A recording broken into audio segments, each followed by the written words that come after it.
इस संसार में जब भी किसी वस्तु का निर्मित होता है तो उसी क्षण उसकी अवधि तय होती है, लेकिन इस मानव शरीर का कोई अवधि निश्चित है। न जाने यह कब काल के गाल में समा जाएगा, इसका पता नहीं है।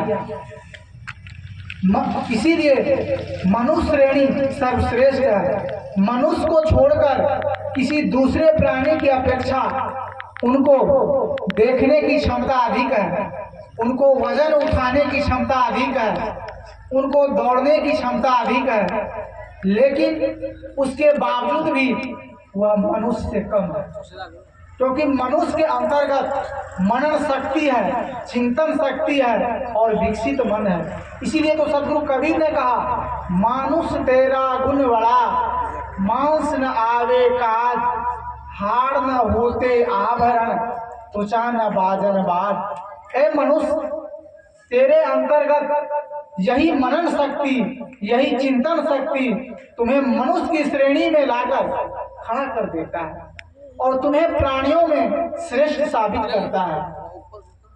यदि इस शक्ति वाले गुण से वंचित हो तो पशु से भी बेहतर हो, क्योंकि तुम्हारे शरीर के जितने रांचे ढांचे दिखाई दे रहे हैं, ये सब कुछ काम में आने वाला नहीं है।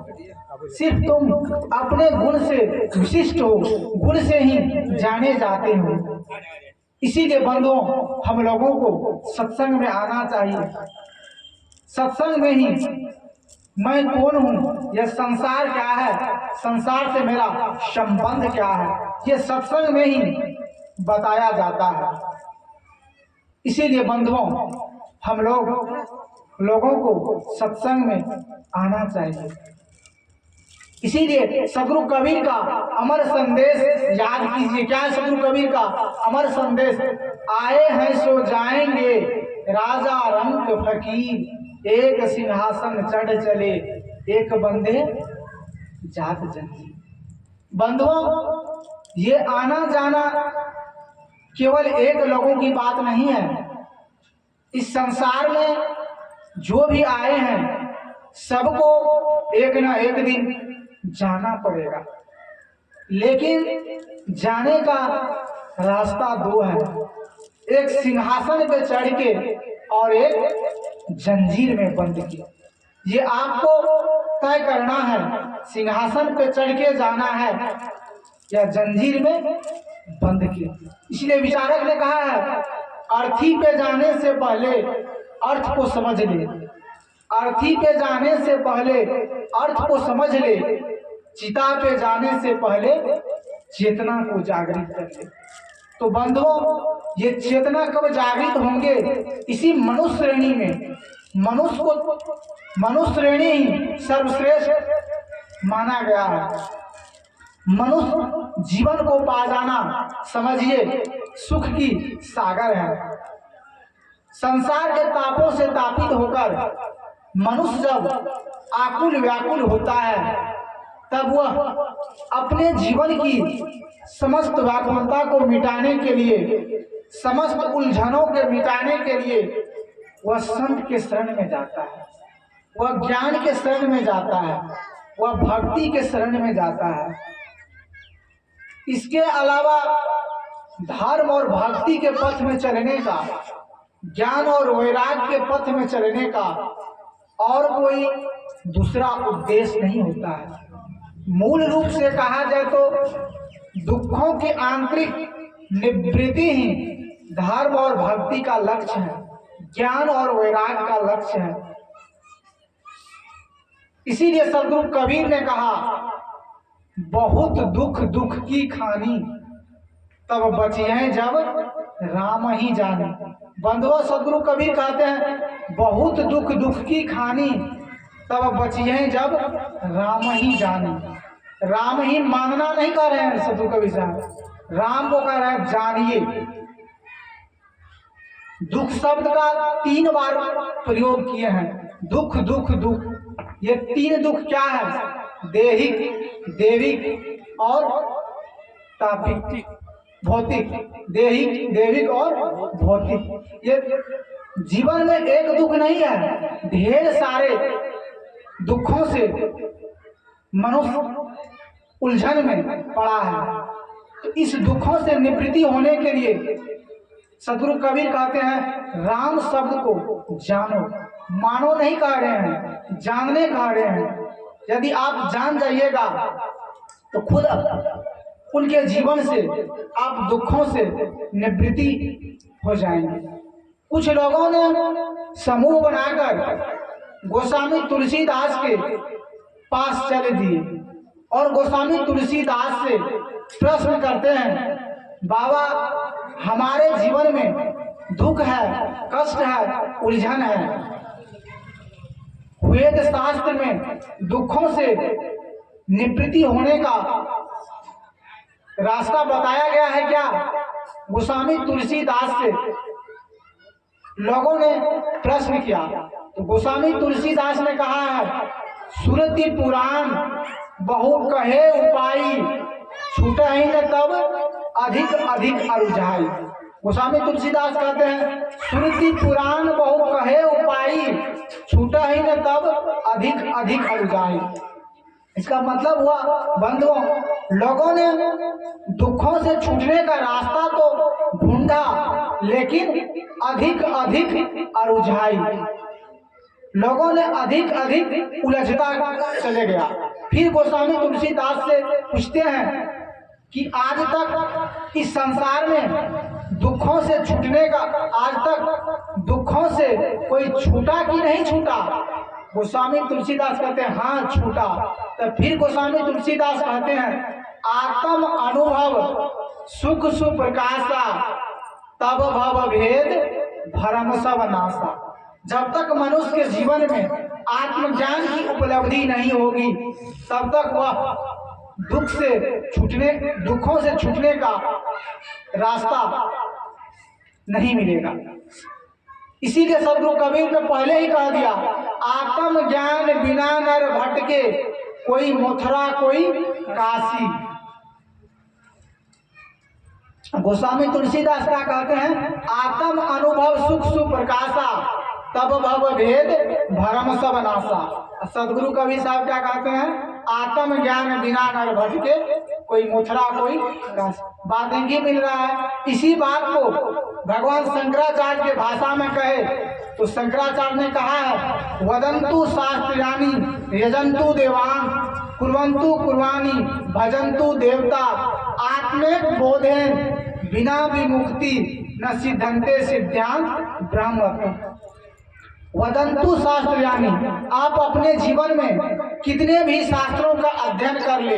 भजन्तु देवता, आप अपने जीवन में कितने भी सारे देवी देवता का पूजन कर ले, जब तक आत्मेक बोध है बिना विमुक्ति न सिद्धन्ते सिद्ध्यान ब्रह्मविद। जब तक आप आत्म तत्व को नहीं पहचान पाइएगा तब तक इस संसार में भटकते रहिएगा।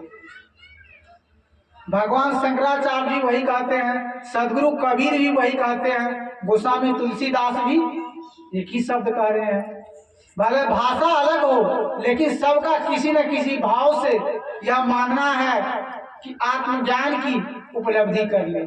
इसीलिए संसार में जितने भी महापुरुष हुए हैं सभी महापुरुषों को किसी न किसी भांति यह मानना है कि जब तक किसी मनुष्य के जीवन में आत्मज्ञान की उपलब्धि नहीं होगी तब तक उसका भटकना बंद नहीं होगा। चाहे वह दुख में भटके, चाहे वह उलझन में भटके, चाहे वह भ्रम में भटके, चाहे वह भूल में भटके। भटकों का प्रकार अलग हो सकता है लेकिन वह भटकता रहे। किसी भी प्रकार के भटकों से बचना चाहते हैं तो संत महात्मा ऋषि मुनि धर्मशास्त्र सब यही आकर के अस्थिर हो जाता है कि आत्मज्ञान की प्राप्ति कर ले। इसी बात को इंग्लिश के वैज्ञानिक ने कहा है, सेल्फ रिवर्सन, self control, self knowledge, these are alone lead life to sovereign power. आत्मज्ञान, आत्मविश्वास, आत्मसंयम ही मनुष्य के जीवन को परम शक्ति प्रदान बना देती है। इसीलिए बंधुओं, यह जीवन हम लोगों को मिला है, इसी जीवन में अपने आप को जाने परखे। यह जीवन चुक जाने पर न जाने हम लोग यहाँ से कब चले जाएंगे, इसका कोई पता नहीं। इसे सदगुरु कबीर ने कहा, मरते मरते जग मुआ, मुए न जाना कोई, ऐसा होई के नाम हुआ, बोहरी न मरना। बंधुओं, इस संसार में मरते तो सब है, लेकिन मरने मरने में अंतर है। प्रश्न हो सकता है, मरने की कला क्या है? क्या ट्रेन से कटकर मरे या पानी में कूदकर मरे? नहीं, ये मरने की कला नहीं है। जिन्होंने अपने जीवन में जीने की कला जान लिए, वही मनुष्य के जीवन में मरने की कला है। इसलिए विचारक ने कहा है, ऐ मौत तेरा फैसला नेक है, शमशान में हर गरीब और अमीर का बिस्तर एक है, मंजिल तो तेरी यही थी, बस जिंदगी गुजर गई आते आते, क्या मिला तुझे इस दुनिया से, अपनों ने जला दिए जाते जाते। न कफन में जेब है, न कब्र में अलमारी, बंधुओं यहाँ से क्या ले जाओगे साथ? इसीलिए बंधुओं, इस जीवन को पाकर अहंकार न करे, गुमान न करे। कुछ लोगों ने इस जीवन को पाकर इतना अहंकार करते हैं, गुमान करते हैं। यह जीवन अहंकार और गुमान करने के लिए नहीं मिला है। इसलिए विचारक ने कहा, आपके जीवन में घमंड आ जाए तो शमशान का चक्कर लगा लेना। आपके जीवन में घमंड आ जाए तो शमशान का चक्कर लगा लेना, क्योंकि वहां तुमसे बेहतरीन लोगों भी उसी शमशान में समाया हुआ है। इसीलिए बंधुओं, इस जीवन को पाकर अहंकार न करे, गुमान न करे। यह हम लोगों को सौभाग्य की बात है। यहाँ सत्संग का आयोजन हुआ है, संत गुरुजन का भी पदार्पण हुआ है। इसी जीवन में अपने आप को जाने। कुछ लोगों को मन में भरम हुआ कि न जाने ये बाबा लोग जीने जीने मरने मरने करके अपना टाइम पास कर रहे हैं। ये बाबा लोग ही नहीं कर रहे हैं। दिनकर जी का नाम सुने हैं? राष्ट्रकवि दिनकर जी, जब उनकी निगाह जीवन के संदर्भ में राष्ट्रकवि दिनकर जी ने कहा है, रोते जग की अनित्यता पर सभी विश्व को छोड़ चले। राष्ट्रकवि दिनकर जी ने कहा है, रोते जग की अनित्यता पर सभी विश्व को छोड़ चले, कुछ तो चढ़े चिता के रथ पे, कुछ कब्रों के और चले। हिंदू है तो कहाँ जाएंगे? चिता में। मुसलमान है तो कहाँ जाएंगे? कब्र में। एक दिन हम लोगों को इसी मिट्टी में समा जाना है। से विचारक ने कहा है, आदमी का जिस्म क्या है, जिसपे फिदा है जहाँ, मिट्टी की है यह इमारत और मिट्टी का मकान, खून का गाढ़ा लगा है, ईंट जिसमें हड्डियां चंद सांसों पे टिकी है, यह ख्याली आसमां काल की पुरजोर, जब आंधी जब इससे टकराएगी, देख लेना यह इमारत खुद ब खुद ढह जाएगी। यह जीवन को इमारत की ढहाने के लिए कहीं बाहर से बुलडोजर की आवश्यकता नहीं होगी। यह जीवन की इमारत खुद ब खुद एक दिन ढह जाएगी। इसीलिए बंधुओं, यह जीवन क्षणभंगुर है, नाशवान है, परिवर्तनशील है। कुछ दिनों के लिए हम लोगों को मिला है। इसी जीवन में मैं कौन हूँ, यह संसार क्या है, इस संसार से मेरा संबंध क्या है, इसी जीवन में पता करें। इन्हीं शब्दों के साथ मैं अपनी वाणी को यही विराम देता हूँ। बोलिए सदगुरुदेव की जय, संत समाज की जय, सदगुरु कबीर साहेब की जय। अब हम लोगों के बीच श्री साहेब जी पधार चुके हैं। इनके ही अमृतमय वचनों से, भजनों से, प्रवचनों से हम लोग लाभ लें। बोलिए सदगुरुदेव की जय।